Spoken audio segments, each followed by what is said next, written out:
पाकिस्तान। पाकिस्तान वो मुल्क है जहाँ के नेता एक जगह पीस के भाषण देते हैं और दूसरी जगह अपनी मिट्टी में उसी पीस को तबाह करने वाले आतंकवाद पालते और पोसते हैं। दशकों तक पाकिस्तान अपने ये काले कारनामों पे पर्दा डाल इनकार करता रहा, आतंकवादियों को फ्रीडम फाइटर्स पुकारता रहा और टेररिस्ट लीडरशिप को खुदा मान उन्हें बना देता रहा। सालों साल इनकार करने के बाद आज उनके नेता ने अपने सारे पुराने पाप कबूल लिए हैं कि हाँ, पाकिस्तान ने ना सिर्फ आतंकवाद को पनाह दी, उसे नर्चर भी किया। पर ये किया यूएस के कहने पे। ये कह उन्होंने अपना पल्ला झाड़ दिया। ये जलेबी आखिर है क्या? पाकिस्तान ने आतंकवाद की फैक्ट्री शुरू कैसे की और क्या उसके पीछे सच में होलियर देन दाऊ अमेरिका का हाथ है? जी, आज हम बात करेंगे पाकिस्तान के पैदा किए आतंकवाद की। This is the story of the terror industry of Pakistan.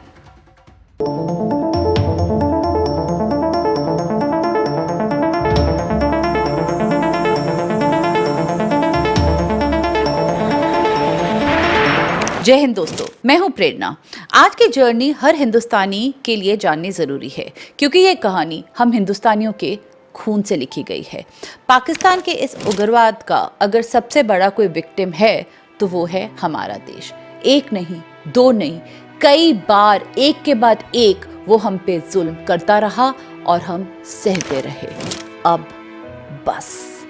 पर इस बस तक का सफर हमने अपने घरों के बच्चों के खून से तय किया है। ऑनेस्टली मैं बहुत नाखुश हूँ ये स्टोरी कहते हुए और कुछ घबराई हुई भी हूँ क्योंकि मुझे वो बातें करनी पड़ेंगी जिससे कह के मेरी रूह कांप जाती है। But I have to, so that you know how it all began. And it is recorded in the internet showing the real face of Pakistan forever. So stand by me as I gather some courage to narrate it all to you from the beginning. Chapter 1. How it all began. Pakistan की terror की industry PoK से शुरू नहीं होती। ये शुरू होती है पाकिस्तान की जन्म तिथि 1947 से। पहले ही दिन से जब से पाकिस्तान बना वो जम्मू और कश्मीर पे अपना दावा कर रहा है। क्यों? कोई तुक नहीं है, कोई सर पैर नहीं है इस दावे का। तो हुआ क्या था? कश्मीर के महाराजा हरि सिंह ने पार्टीशन के बाद कुछ वक्त के लिए इंडिपेंडेंट रहने का फैसला किया। उन्होंने ना इंडिया को ज्वाइन किया ना पाकिस्तान और सोचने के लिए कुछ वक्त मांगा। लेकिन इससे पहले कि वो कामली डिसाइड कर पाते, बेसब्र और बदतमीज पाकिस्तान ने एक घटिया चाल चली। पार्टीशन के कुछ ही महीनों के बाद पाकिस्तान ने अपने ट्राइबल फाइटर्स जो ज्यादातर पश्तून थे उन्हें कश्मीर भेजा हमला करवाने के लिए। ये था उनका सबसे पहला घुसपैठी हमला जहां से उन्होंने non military invasion and attacks की ट्रिक शुरू करी। इन पश्तूनों के साथ सिविल कपड़ों में पाकिस्तानी आर्मी भी थी। But why civil clothes? जाहिर है सो दैट वो अटैक से अपना हाथ पूरी तरह झाड़ सके, ये कह के कि ये तो लोकल रिबेल्स हैं, हमें क्या पता, these are non state actors. और यही घिनौनी हरकत वो आज तक कर रहे हैं। इस इन्वेजन के बाद राजा हरि सिंह ने तुरंत भारत के साथ जुड़ने का फैसला कर लिया और 26 अक्टूबर 1947 को इंस्ट्रूमेंट ऑफ एक्सेशन साइन किया। अगले ही दिन इंडियन आर्मी श्रीनगर उतरी क्योंकि कश्मीर जो अब भारत का हिस्सा था उसको प्रोटेक्ट करना हमारा फर्ज भी था और धर्म भी। भारतीय सेना ने पाकिस्तान से आए घुसपैठियों को वापस खदेड़ना शुरू कर दिया। काफी इलाका हमने अभी खाली करवा लिया था, बस थोड़ा सा वक्त और चाहिए था, सिर्फ थोड़े से वक्त की बात थी। लेकिन हमारे तब के प्रधानमंत्री नेहरू न जाने क्यों यूएन जा पहुंचे। यूएस बीच में मेडिएशन करने घुसा और 1 जनवरी 1949 को सीज फायर लगवा दिया गया। हिंदुस्तान को एरिया से फौजें कम करने को बोला और पाकिस्तान को इंडियन लैंड खाली करने के लिए, जो उन्होंने नहीं किया, जिसपे वो आज तक गैर कानूनी कब्जा करे बैठे हैं हमारे कश्मीर पे, पाकिस्तान ऑक्युपाइड कश्मीर पे, जहां से वो भर भर के टेरर कैंप्स चलाता है। पर टेरर कैंप्स क्यों? आंसर साफ है, क्योंकि पाकिस्तान में इतना बल नहीं है कि वो इंडिया के साथ मुकाबला कर सके। There is no way Pakistan stands any chance in front of India in a conventional war. 4 दिन के ऑपरेशन सिंदूर के बाद मुझे और कुछ प्रूव करने की जरूरत नहीं है। तो उस वक्त पाकिस्तान ने क्या किया? अनएथिकल तरकीबें निकाली, जिसे मजबूती दी उनके जनरल जियाउल हक ने, ये कह के if we can't win through war we will bleed India through 1,000 cuts। जिस कारण तब से वो अपने ही देश के बच्चों को छुटपन से ब्रेन वॉश कर जिहाद के नाम पे बलि चलाए जा रहे हैं। उनकी ये सोच फुल फ्लेजेड फैक्ट्री में तब्दील हुई 1979 में, जब सोवियत यूनियन ने अफगानिस्तान पे इन्वेड किया। यूएस बिना डायरेक्टली कन्फ्रंट किए उन्हें रोकना चाहता था, तो उसे मिला एक बिकाऊ मीडियम पाकिस्तान। सीआईए ने भर भर के पाकिस्तान को पैसा दिया, वेपन्स और ट्रेनिंग प्रोवाइड की। अफगानिस्तान मुजाहिदीन जो नॉन मिलिट्री गुरिल्ला आर्मी थी, उनके साथ मिलकर सोवियत को फाइट करने भेजा। इस दौरान पाकिस्तान ने कई सारे ट्रेनिंग कैंप्स बनाए जिहाद के बैनर के अंदर। यहां से शुरुआत हुई पाकिस्तान की टेररिस्ट फैक्ट्री की। जब 1989 में सोवियत ने अपनी फौजें अफगानिस्तान से विड्रॉ कर ली, फिर भी पाकिस्तान ने अपना टेररिस्ट इंफ्रास्ट्रक्चर जारी रखा। लेकिन अफगानिस्तान से तो फौजें लौट चुकी थी, तो हमला कहां करते? तब उन्होंने अपना टेररिस्ट एजेंडा रीडायरेक्ट किया इंडिया की तरफ। तो देखा जाए तो जो US funded anti Soviet mission था, उसी ने हमारे अगेंस्ट पाकिस्तान की प्रॉक्सी वॉर एंड टेररिज्म की नींव रखी, जिस कारण वहां बहुत सारे उग्रवादी ग्रुप्स बने, जिन्हें पाल पोस रहा था पाकिस्तान और उसकी आईएसआई। इन आतंकवादी संस्थाओं ने ओवर द इयर्स कई सारे टेररिस्ट अटैक किए अक्रॉस इंडिया, जैसे दिल्ली, मुंबई, पंजाब, बैंगलोर, जयपुर और कई सारे। और हर बारी पाकिस्तान इनकार करता रहा, ये कह के कि ये आतंकवादी फ्रीडम फाइटर्स हैं, वो पाकिस्तानी सोल्जर्स नहीं हैं, नॉन स्टेट एक्टर्स हैं, हमारा इससे कोई लेना देना नहीं है। वाह, ट्रेनिंग आपकी, लोग आपके, मिशन आपके, लेकिन आपका कोई लेना देना नहीं। Before we understand this terror factory in detail, it is important to talk about Kashmir. Well, वो कश्मीर जिसकी economy, law and order, infrastructure और वहाँ के हिंदुओं और लोकल्स की सेफ्टी की इन्होंने धज्जियां उड़ा दी थी। Chapter 2, the genocide, the exodus of Kashmiri Hindus. 1986 में अनंतनाग रायट्स करवाए गए, जहां मंदिर तोड़े गए। पाकिस्तान की आईएसआई की sponsor terrorist group Jammu and Kashmir liberation front form हुई, जिन्होंने टारगेटेड किलिंग्स शुरू करी, जिनके टारगेट्स थे पॉलिटिकल लीडर्स, जजेस, जर्नलिस्ट और कश्मीर में रहने वाले हिंदूज। पाकिस्तान एक दशक से इन्फिल्ट्रेशन और रेडिकलाइजेशन किए जा रहा था। एक वक्त आया जब खुल्लम खुल्ला वहाँ पे नॉन मुस्लिम्स को हटाने या ख़त्म करने की बातें होने लगी, जिस कारण हुआ 1990 का दर्दनाक जेनोसाइड, नरसंहार।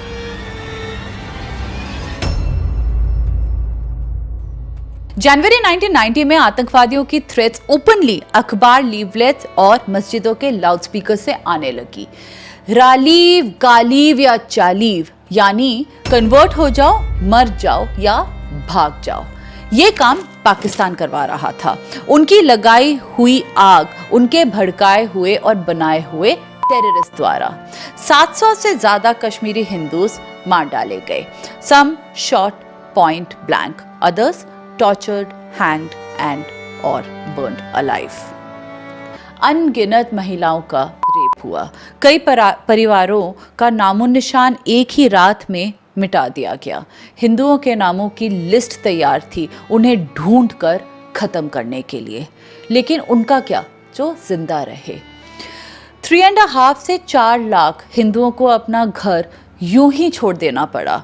अपना कारोबार, पुश्तैनी संपत्ति, यादें सब छोड़ वो जम्मू और दिल्ली के रिफ्यूजी कैंप्स में आके रहने लगे, टेंट्स में। इस सब के पीछे था पाकिस्तान का हाथ। अगले 3 दशक तक कश्मीर को पाकिस्तान द्वारा टर्मोइल में रखा गया। टेररिस्ट को खुल के पीओके से एलओसी के इस पार भेजा जा रहा था।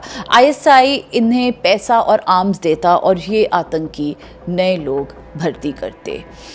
बहकाए और ब्रेन वॉश कश्मीरी यूथ को पाकिस्तानी हैंडलर्स इंस्ट्रक्ट कर रहे थे, तो ये अपनी ही फौज पे पत्थर बरसाने लग गए। सिचुएशन इतनी खराब हो गई कि कर्फ्यू वहाँ का रूटीन माहौल था। स्कूल, मार्केट्स और ट्रांसपोर्टेशन अक्सर बंद रहते थे। जो आतंकवादी हमारे फौजियों के हाथों मारे जाते, उनके जनाजे जिहाद का उत्सव बनते। आईसिस और पाकिस्तान के झंडे खुल्लम खुल्ला लहराए जाते। लाल चौक, जो श्रीनगर का एक सिंबॉलिक स्पॉट है, कई बार वहां पाकिस्तान का झंडा लहराया गया और हेट स्पीच दी गई। वो करते रहे और हम सहते रहे। क्यों? मुझे नहीं मालूम, पर ये मालूम है कि आज स्टोन पेल्टिंग बंद हो गई है, बच्चे स्कूल जाने लगे हैं, टूरिस्ट सेफ महसूस करने लगे हैं, मार्केट्स में रौनकें लौट आई हैं। ये सब हुआ आर्टिकल 370 के एब्रोगेशन के बाद। नहीं, मुझे पॉलिटिक्स नहीं आती, ना ही मैं पॉलिटिक्स की बात करती हूँ। मैं बस जज्बाती हूँ और उसी जज्बात के साथ ये कहती हूँ कि मुझे पास्ट का तो पता नहीं, लेकिन आज मजाल है कि कोई पाकिस्तानी हमारे देश, हमारे श्रीनगर के लाल चौक पे अपना झंडा लहराने की ज़रूरत कर सके। ये अब नहीं होता। कश्मीर, पूरा कश्मीर हमारा था, हमारा है और हमारा रहेगा। Chapter 3, numbers that shame Pakistan. Pakistan के अनगॉडली करतूतें सिर्फ कश्मीर तक सीमित नहीं हैं। Let's look at their infrastructure and network. Pakistan घर है 40 से ज़्यादा टेररिस्ट ऑर्गेनाइजेशन का। इनमें से कई ऑफिशियली डेजिग्नेटेड हैं बाय इंटरनेशनल बॉडीज। फिर भी बेशर्मों की तरह पाकिस्तान खुल के टेररिस्ट पैदा करता है और अल्लाह का नाम लेके उन्हीं की एग्जिस्टेंस नकारते हुए झूठ बोल देता है। 35 से ज़्यादा एक्टिव टेरर कैंप्स सिर्फ पीओके में ऑपरेशनल हैं।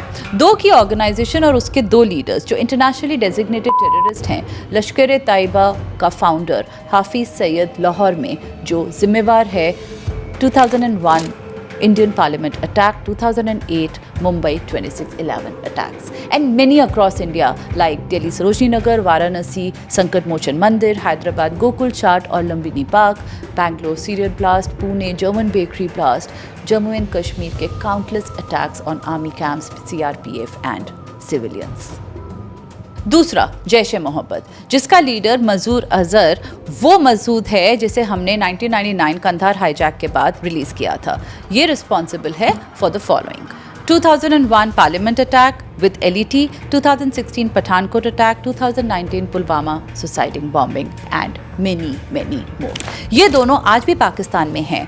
हमने इन्हीं के कैंप्स पे अटैक कर डिस्ट्रॉय किया था इन द रीसेंट ऑपरेशन सिंदूर। पर बेशरम बेगैरत पाकिस्तान इन्हें अपना हीरो मानता है और अपनी आवाम का पैसा इन पे लगाता है, इन्हें महफूज रख ऐशो आराम की ज़िंदगी देने के लिए।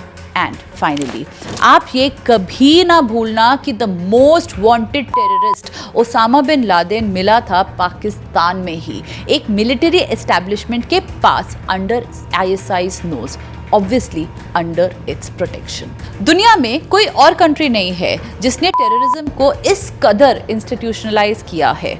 ये टेरर की इंडस्ट्री इनके फॉरेन पॉलिसी का एक अहम हिस्सा है और इनके मिलिट्री और ISI का एक और विंग। किसी और चीज़ का हुनर तो इनमें है नहीं, जिस कारण पाकिस्तान विश्व भर में पहचाना और जाना जाता है सिर्फ और सिर्फ अपने टेरर के एक्सपोर्ट के कारण। Chapter 4, the global blood trail.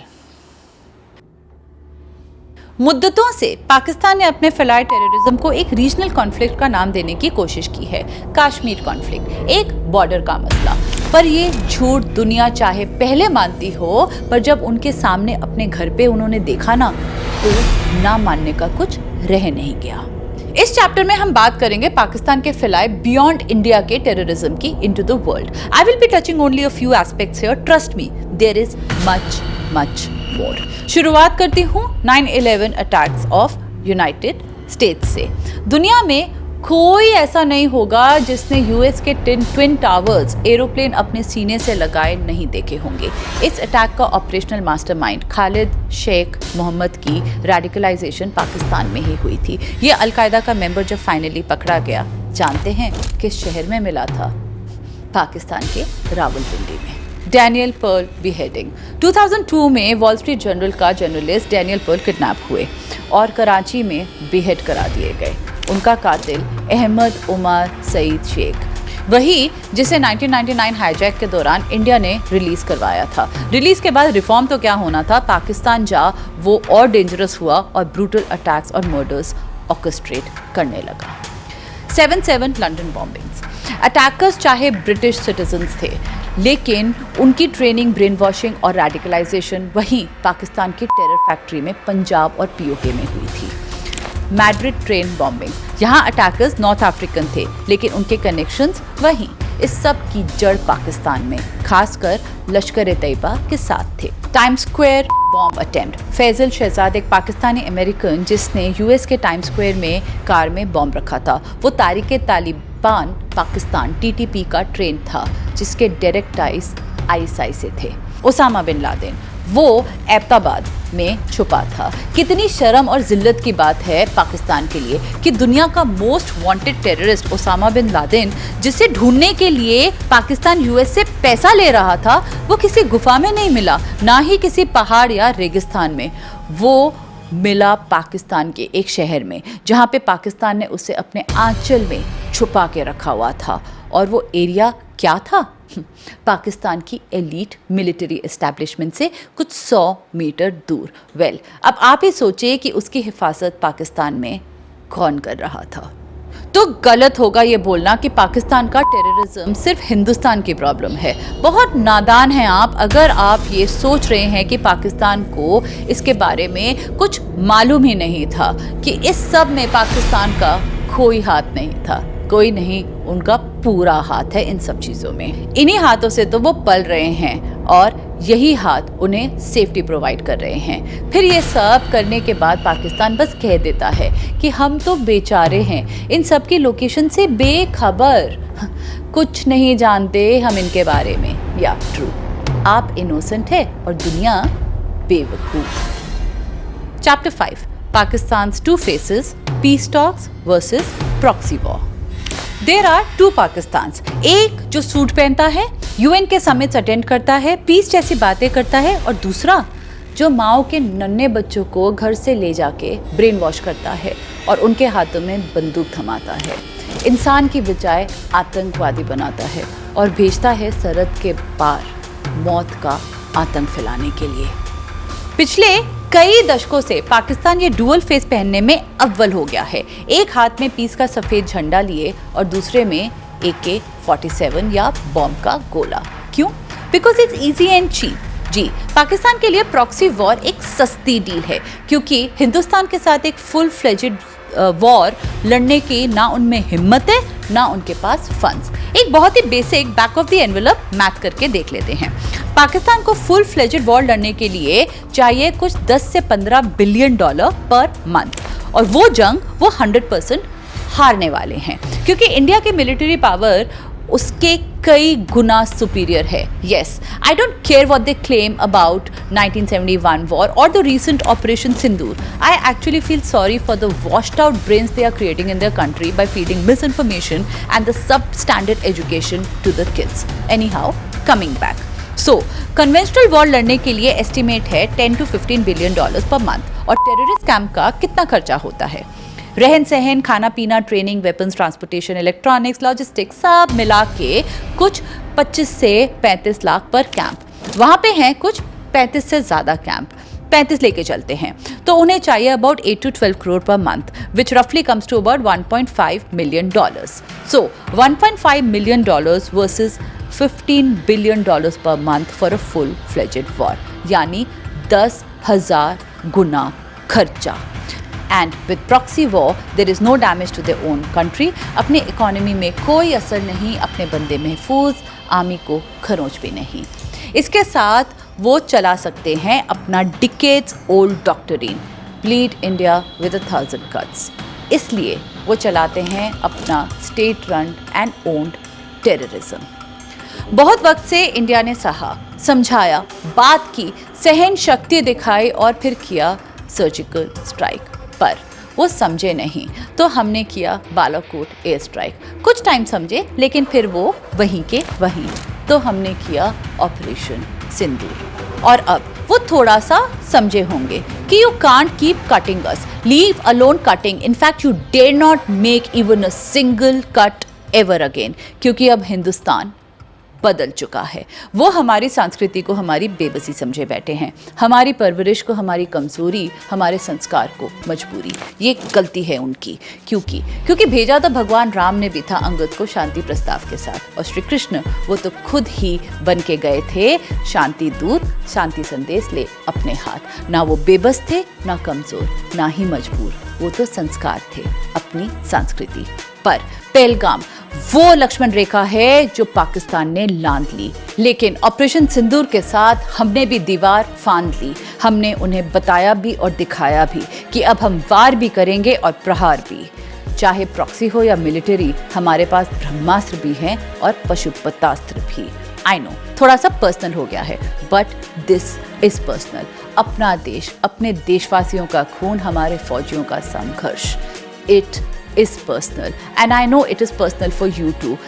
तभी मैं कहती हूँ कि ज़रूरी है बात करना about this massive terror industry of Pakistan, कि कोई भूल ना जाए कि कैसे पाकिस्तान हम पे ये घिनौने अटैक्स करे जा रहा है फ्रॉम 1947 टिल डेट, जब हमने ऑपरेशन सिंदूर चलाया इन कंटिन्यूएशन। ये वो दहाड़ है जो अब रुकेगी नहीं, लेकिन मुझे रुकना पड़ेगा और इजाज़त लेनी होगी आपसे, ये कह के कि मैं आपसे फिर मिलूंगी एक और जर्नी के साथ। So this is Prerna signing off from the journey behind. अगले हफ्ते फिर मिलती हूँ, तब तक के लिए स्टे देसी, स्टे इंडियन।